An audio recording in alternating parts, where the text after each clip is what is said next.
Guys അപ്പോഴത്തേക്കും ഞങ്ങൾ എന്താ പറയുക ആദ്യം ഉപസാരമൊക്കെ കഴിഞ്ഞ് പിറ്റേ ദിവസമായപ്പോൾ ഞങ്ങൾ മലയാറ്റൂർ പോകാൻ വേണ്ടി റെഡി ആവണം. അങ്ങനെ ഇത് പോകാൻ നേരത്ത് ഒരു വീട്ടിൽ ഞങ്ങൾ പട്ടിക്കുഞ്ഞിനെ കണ്ടിട്ട് എനിക്ക് ഭയങ്കര ഇഷ്ടമാണ്. അപ്പോൾ എന്നെപ്പോലെ ഡോഗ് ലവേഴ്സ് ഉണ്ടെങ്കിൽ ജസ്റ്റ് ഒന്ന് കമൻറ്റ് ചെയ്യാം. അത് കഴിഞ്ഞ് ഫൈനലി ഞങ്ങൾ മലയാറ്റൂർ എത്തി. അങ്ങനെ ഞങ്ങൾ ഫസ്റ്റ് പ്രയറിലൂടെ ഞങ്ങൾ സ്റ്റാർട്ട് ചെയ്തു. ഞങ്ങളെല്ലാവരും ഉണ്ടായിരുന്നു കേട്ടോ. അപ്പോൾ എല്ലാവരും ഉള്ളപ്പോൾ അടിപൊളിയാണല്ലോ, നന്നായി കയറാം. കാരണം എനിക്ക് തോന്നുന്നു ഒരു 4ാം ക്ലാസ്സിലോ 4ൽ അങ്ങാണ്ടാണ് ഗൈസ് ഞങ്ങൾ ലാസ്റ്റായിട്ട് മലയാറ്റൂർ കയറിയത്. അതിന് ശേഷം ഇപ്പോഴാണ് കേട്ടോ. ഭയങ്കര കഷ്ടമുണ്ടായിരുന്നു, ഭയങ്കരമായിട്ട് ടയേർഡായി പോയിട്ടുണ്ടായിരുന്നു കേട്ടോ. അപ്പം ഞങ്ങൾ ആലോചിക്കുമായിരുന്നു എങ്ങനെയാണോ അപ്പോൾ ഞങ്ങൾ ആ ചെറുതിലുണ്ടായിരുന്നു ഇപ്പോൾ ഈ മലയാറ്റൂർ കയറിയത് ഞങ്ങൾക്ക് അറിഞ്ഞുകൂടാ.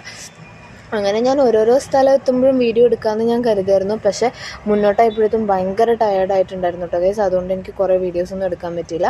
അങ്ങനെ ഞങ്ങൾ മേലെ ചെന്നു, കുറച്ച് ബിസ്ക്കറ്റും പിന്നെ ജ്യൂസൊക്കെ വാങ്ങിച്ച് കഴിച്ചു. അതിന് ശേഷം എന്തെങ്കിലും മെഴുതിരിയൊക്കെ എത്തിച്ചു. പിന്നെ അവിടുത്തെ സ്ഥലങ്ങളൊക്കെ ഉണ്ടോ അപ്പോൾ അതിൻ്റെ വീഡിയോ ഞാൻ ഇടാം കേട്ടോ.